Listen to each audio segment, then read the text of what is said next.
Yang salah apa? Uang ini adalah uang yang tadinya pasti dikorupsi, kita tahan, kita realokasi, kita gelontorkan ke rakyat. Salahnya apa?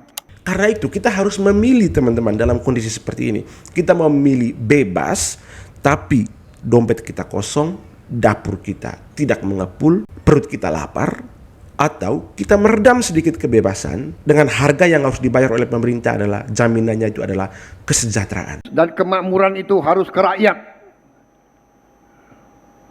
Yang kaya tidak boleh 0,1% di atas. Ketika dana negara dikucurkan untuk mengenyangkan rakyat, untuk memicu pertumbuhan ekonomi di level bawah, apa yang salah? Siapa yang menciptakan kesan atau persepsi bahwa ini adalah program yang gagal? Saya menghimbau, saya menggugah kalian. Saya menggugah kalian. Kerahkan dari hatimu. Kerahkan dari hatimu cintamu kepada bangsa dan rakyat. Berbuatlah untuk bangsa dan rakyat kita. Ini kesempatan emas. Ini kesempatan emas. Kita sudah mengerti kekayaan kita. Kita sudah paham. Kita sudah lihat data-datanya.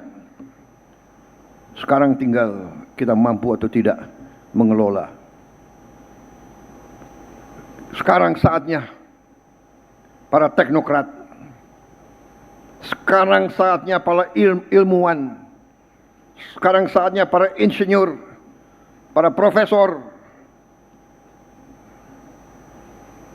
Jadi profesor merah putih, jadi profesor pembela rakyat, jadi insinyur untuk bangsa dan rakyat.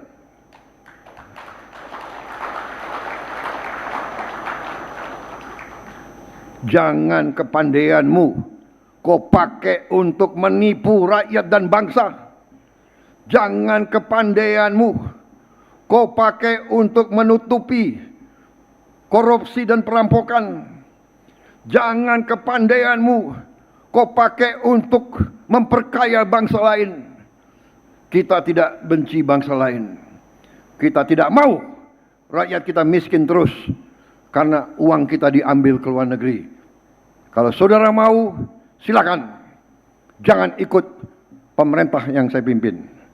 Pilih. Tiap manusia boleh pilih. Pilih bela rakyatmu atau pilih mengabdi ke yang lain. Saya tidak akan toleransi mereka-mereka yang tidak patriotik. Kalau teman-teman membaca buku Paradoks Indonesia yang ditulis oleh Pak Prabowo, sangat jelas sekali di situ. Bagaimana kekayaan sumber daya alam kita dikuasai oleh segelintir oligarki.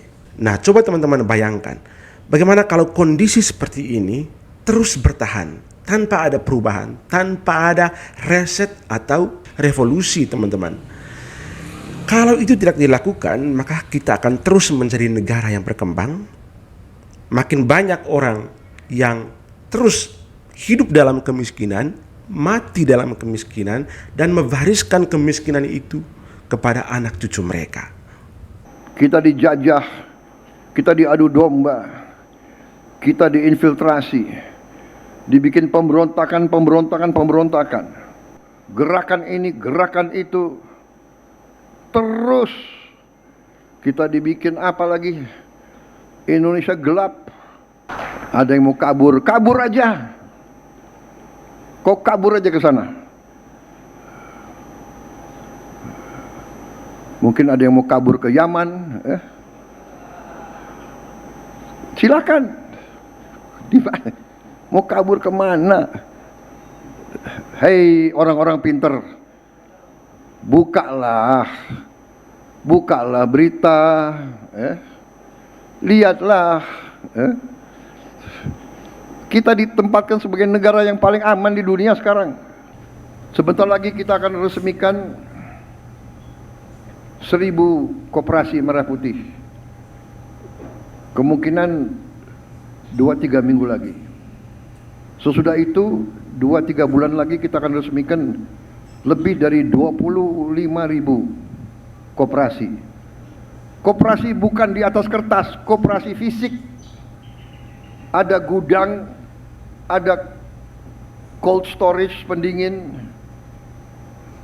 ada gerai-gerai, ada kendaraan,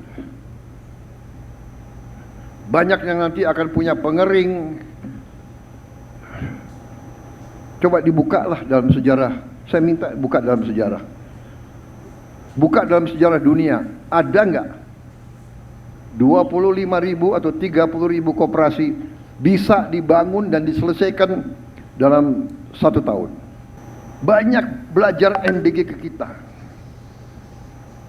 Di mana ada negara bisa memberi makan lebih 60 juta orang, ya kan, 5 kali seminggu, yang ibu-ibu hamil diantar makan, orang-orang tua, lansia yang tidak berdaya diantar makan.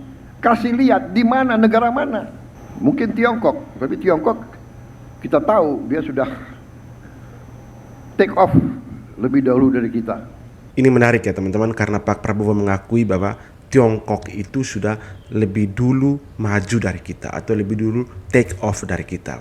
Padahal kan kita lebih dahulu merdeka daripada Tiongkok. Tapi kenapa mereka kemudian lebih cepat majunya, lebih cepat take off-nya?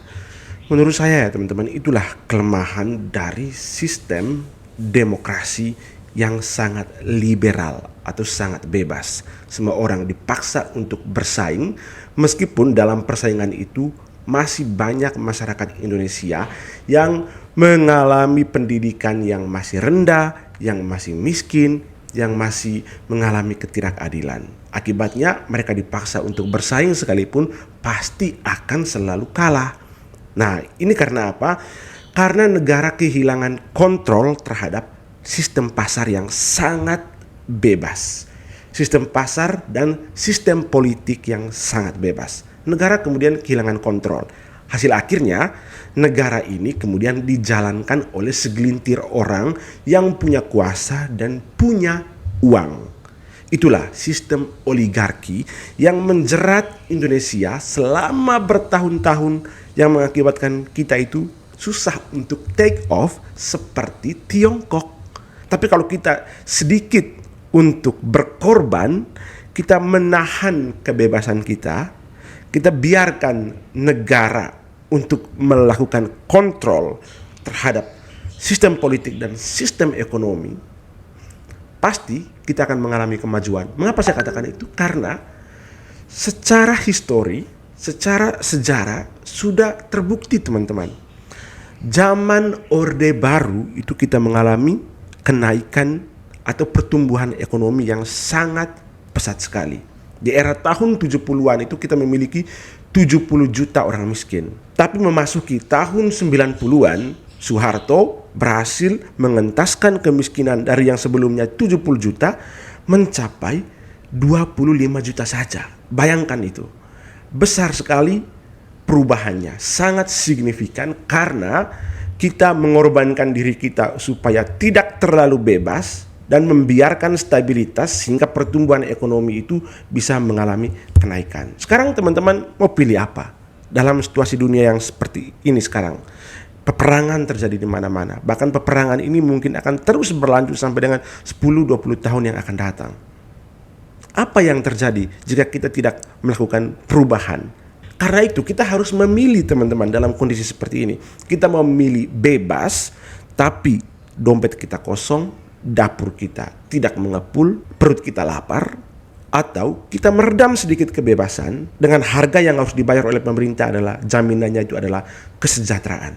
Setidaknya kita bisa mengalami kenaikan pendapatan kita yang bisa menyelamatkan kita dari situasi geopolitik yang tidak menentu ini, yang sangat berdampak bagi Indonesia. Kita mau milih kedua-duanya tidak akan mungkin teman-teman. Seandainya teman-teman berkata, saya memilih bebas tapi sejahtera. Saya mau tekankan, tidak ada riset di abad ke-21 ini yang menegaskan bahwa ada negara berkembang yang bertumbuh menjadi negara maju ketika menerapkan sistem demokrasi. Coba cek. Negara berkembang mana yang betul-betul maju, berdaulat, menggunakan sistem demokrasi di abad ke-21 ini. Ini membuktikan apa? Bahwa ada kecolongan besar dalam sistem demokrasi yang sedang kita jalankan sekarang. Yaitu tadi justru menimbulkan ketimpangan. Ketimpangan itu kemudian melahirkan oligarki politik dan ekonomi yang kemudian para oligarki ini bisa menguasai sumber daya alam meskipun jumlah mereka sedikit, yang menyebabkan kemiskinan massal. Kemiskinan itu bahkan diwariskan dalam anak dan cucu kita. Proyek-proyek yang tadi diumumkan ini baru awal. Ya. Kalau Anda perhatikan, kita olah semua nikel, boksit, bahkan batu bara, bahkan komoditas pertanian kita mau olah supaya nilai tambah ada di Indonesia, supaya kita bisa tambah makmur, kita bisa, dan kemakmuran itu harus ke rakyat. Yang kaya tidak boleh 0,1% di atas. Indonesia harus untuk semua. Yang kuat monggo. Kita tidak anti orang kaya. Tapi orang kaya harus nasionalis. Bangsa Indonesia bukan ladang dan sawah untuk diambil kekayaannya dibawa ke luar negeri. Saya ulangi, bangsa Indonesia tidak mau jadi sawahnya orang lain. Tidak mau jadi ladangnya orang lain. Bangsa Indonesia ingin kekayaan Indonesia di tangan, dinikmati oleh rakyat Indonesia. Berkali-kali saya bicara seperti itu, dan saya bertekad untuk mencapai itu. Kita sudah menghasilkan MBG puluhan juta dan kita akan teruskan sampai selesai. Banyak kekurangan kita selesaikan. Banyak yang takut ini berhasil. Tapi kita sudah merasakan manfaatnya. Petani-petani yang tadinya hasil panennya tidak terbeli. Begitu dia panen mangga, mangganya tidak diambil. Puso, rusak di kebun, panennya tidak diserap, tengkulak datang, banting harga. Tidak mungkin rakyat kita sejahtera. Sekarang kita rubah. Hampir semua petani dan nelayan punya jaminan pasar, off-take. Berapa yang dia hasilkan, berapa itu pun akan diserap oleh bangsa Indonesia. Di tiap desa ada SPPG, ada dapur. Kalau ada kekurangan, kita tindak. Secara garis besar, ini membangkitkan ekonomi. Satu dapur menciptakan 50 orang bekerja. Kalau nanti sudah berjalan 30.000 dapur, artinya 1,5 juta orang bekerja. Koperasi Merah Putih akan ada 81.000. Satu koperasi mempekerjakan 18 orang. 80.000 kali 18 Anda hitung sendiri. Itu adalah untuk mengembalikan arus kekayaan yang keluar negeri. Kita balikan sekarang, kita gelontorkan ke rakyat. Apa yang salah kalau Presiden Republik Indonesia dan pemerintah yang dia pimpin ingin menggelontor uang kepada rakyatnya sendiri? Yang salah apa? Uang ini adalah uang yang tadinya pasti dikorupsi, kita tahan, kita realokasi, kita gelontor ke rakyat. Salahnya apa? Saya merasa saya berada di jalan yang benar. Kita berada di jalan yang benar. Siapa yang tidak di pihak rakyat, silakan. Saya selalu akan berada di pihak bangsa dan rakyat Indonesia. Ini menarik teman-teman, karena Pak Prabowo sudah tegaskan bahwa ada banyak yang takut ketika MBG dan Koperasi Merah Putih ini bisa berjalan. Karena dana yang sangat besar itu dari hasil efisiensi yang memang kalau dibiarkan, kalau tanpa efisiensi, ini sangat berisiko untuk dikorupsi. Sehingga begitu dilakukan efisiensi anggaran, anggaran negara ini kemudian berhasil diselamatkan dan digelontorkan, dikucurkan langsung ke bawah tanpa lagi melalui sistem trickle down atau top down yang selama ini dilakukan. Nah, itu artinya langsung dikucurkan tanpa melalui selang-selang yang selama ini banyak tersumbat, tapi langsung dikucurkan ke bawah untuk memicu atau meledakkan pertumbuhan ekonomi dari bawah ke atas. Ini konsep yang sangat luar biasa ya teman-teman, secara konseptual. Meskipun kita akui bahwa dalam perjalanannya itu kan banyak sekali masalah-masalah teknis yang mengganggu kinerja dari ekosistem MBG dan Koperasi Merah Putih ini. Kita harus akui bahwa sampai saat ini memang harus banyak dilakukan evaluasi secara teknis. Itu harus menjadi PR-nya pemerintah dalam waktu 1-2 tahun ke depan. Karena kalau misalnya masalah-masalah teknis ini terus dibiarkan seperti ini, terus ada sabotase-sabotase internal yang berusaha untuk menggagalkan MBG dan Koperasi Merah Putih ini, maka selamanya juga kita akan kembali ke mode awal kita, yakni mode negara yang dikuasai oleh para oligarki-oligarki ini, yang menciptakan ketimpangan sosial, yang membuat kita terus miskin, mati dalam kemiskinan, dan mewariskan kemiskinan itu kepada anak dan cucu kita. Coba Anda pikirkan baik-baik. Apa yang salah? Seperti yang dikatakan oleh Pak Prabowo. Apa yang salah dari program-program ini? Ketika dana negara dikucurkan untuk mengenyangkan rakyat, untuk memicu pertumbuhan ekonomi di level bawah, apa yang salah? Siapa yang menciptakan kesan atau persepsi bahwa ini adalah program yang gagal? Padahal masalah teknis itu wajar dalam setiap kali kebijakan. Tapi ketika ada masalah teknis yang kecil, lalu kemudian di zoom, diperbesar, diviralkan, seakan-akan menutupi semua keberhasilan dari program-program ini. Siapa yang memainkan ini semua? Siapa yang mengorkestrasikan ini semua? Jika sesuatu yang terburuk ini terjadi akibat peristiwa geopolitik yang tak menentu, yang tiba-tiba meledak, maka bantalan ekonomi kita itu adalah kembali ke ekonomi rakyat. Dan ekonomi rakyat itu bisa dikembangkan, ditumbuhkan melalui apa? Melalui rangsangan program MBG dan Koperasi Merah Putih ini. Nah, bayangkan jika sesuatu yang terburuk itu terjadi, jika perang ini terus berkepanjangan tanpa bantalan ekonomi yang kuat yang langsung menggerakkan pertumbuhan ekonomi di level bawah, di level rakyat, kita akan kolaps, teman-teman. Negara kita akan bubar. Jadi sekali lagi tolong pikirkan baik-baik.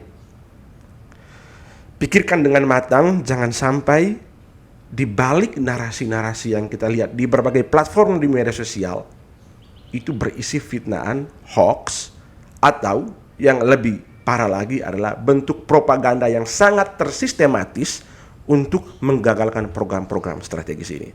Terima kasih teman-teman. Jikalau teman-teman punya pandangan yang berbeda, bagi pendapat Anda di kolom komentar.